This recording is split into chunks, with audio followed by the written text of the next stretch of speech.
coming off a bye. How confident are you guys coming off a bye week? You're coming off a win.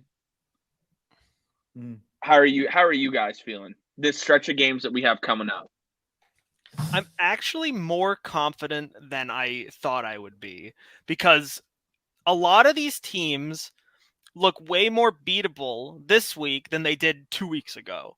Like, the Bills are beatable. And yes, if you have a guy like Sauce Gardner, like the Jets do, that just completely shuts down a pass game, it's a completely different story. But we should have two guys that are capable of that. We should, like, Greg Newsome, Denzel Ward, even MJ Emerson, really great corners. They should be able to at least slow down guys like Stephon Diggs, just like Sauce Gardner could. You have a team like the Buccaneers that just look like a fundamentally broken team. You have wide receivers that just don't seem to work. You have an offensive line that is just completely rackshaw. Their running game is non-existent. Like, though, at least those two games, and even the Dolphins, they still have flaws. They still are very bad at defending against the run. Their secondary isn't as good as it was the last couple of years. So there's still flaws that, like, you can look at and say, we can win this game if we exploit these flaws in these teams.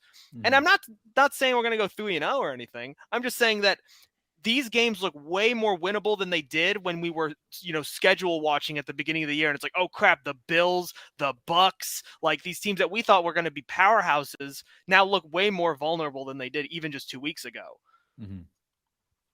Yeah, and anything can change just like that in the NFL. Like, I mean, the thing is, like, as fans right now for the Browns, you're like, oh, like Josh Allen might not play. That's awesome. But like, as a competitive nature, you don't want to see that happen. You want to play and beat the best. But when you're the Browns, you're sitting at 3-5, still trying to keep your hopes alive by December 4th. We'll take a little help. We'll take a little help. Hey, I'll take some help, dude. Are you kidding me? It's not torn. That's it's good not for torn. you, Josh Allen. Not torn. Sucks for my fantasy team, like we were talking about before we started recording. But it's not torn. If you need to sit out a few weeks, hey man, just do it. The team needs you. Think about the long run. Mm-hmm. Yeah, going into this 3-game stretch, I'm optimistic because I absolutely believe there's a chance of going 3-0. I know you need to go 2-1. It's very it really depends. It's so hard to predict if they are going to be able to go 2-1 because a big portion of that for me has to do with Josh Allen's health, and we just don't know. I mean, we've heard some things; it's not confirmed, but we just don't know if he's going to play. The Dolphins have an electric offense, and Brady is Brady. I mean, okay, like, yeah, he struggled. He's still Tom Brady. He still led a game-winning drive against the Rams last Sunday. Like, I mean, let's be real here, though. I understand that, like, yeah, he led him on a game-winning drive. The Rams are one of the worst teams in the league. They are absolutely broken in every facet of the ball. And I mean, at this point, who even knows what Matt Stafford is? He's gone back to Detroit, Matt Stafford. I'm just saying away from him, but like he's still the greatest quarterback of all time. Like, of course, that's all I'm saying is when Tom Brady's on the field, you automatically don't. The Buccaneers are down, like there's no doubt. But when Brady's on the field, always have a chance, regardless of the situation. They always have a chance. It's just not the same Tom Brady. It's not the same Tom Brady, and it's not the same Bucks team that I think a lot of us thought they were going to be at the beginning of the year, because dude, those injuries up front have killed them. Their injuries up front have destroyed. I mean, how are they going to block Myles Garrett and Jadeveon Clowney and a blitz? They can't. The refs can help them. Oh, the refs can. Yeah, of course. Yeah. They have their 13th, 14th, 15th player on the field there in the stripes. But I mean, I'm not even remotely afraid of the Buccaneers now. I think that game's going to be way more competitive. And honestly, I think that the Browns could walk away with that one. Like, considering just what happens in the next couple of weeks with the Buccaneers, and if they can get their offensive line and their running game even fixed by that time, yeah, I mean, I think that game could, in the next couple of weeks, look like a way more winnable game. Yeah. Random Cardboard makes another good point here about Josh Allen. He said, no way Josh Allen plays. Buffalo would be insane to rest in the next 10 years of his career. It's such a tough situation. It really is, because I get what you're saying. You are risking his career. Good luck telling Josh Allen he's going to sit. Obviously, the head coach, it's his decision to make.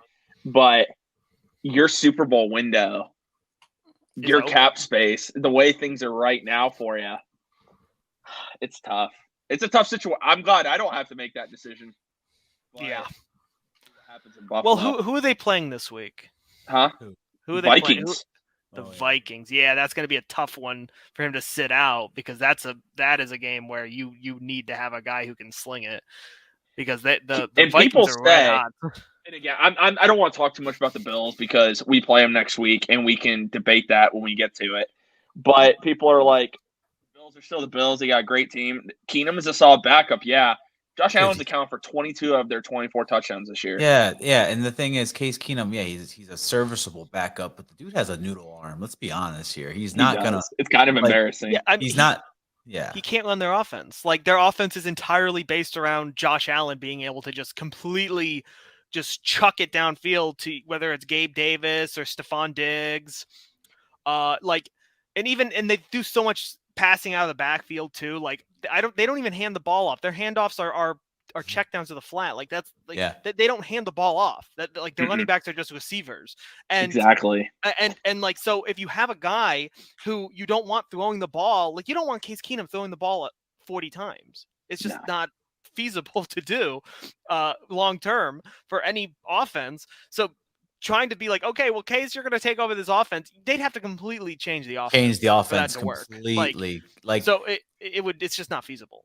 Like what what the Colts should have done with Ellinger. Like, they should have completely changed the offense. They're running a Matt Ryan offense with Ellinger. We could spend a whole evening talking about that team. But Jeff Saturday, baby, let's go. But as we move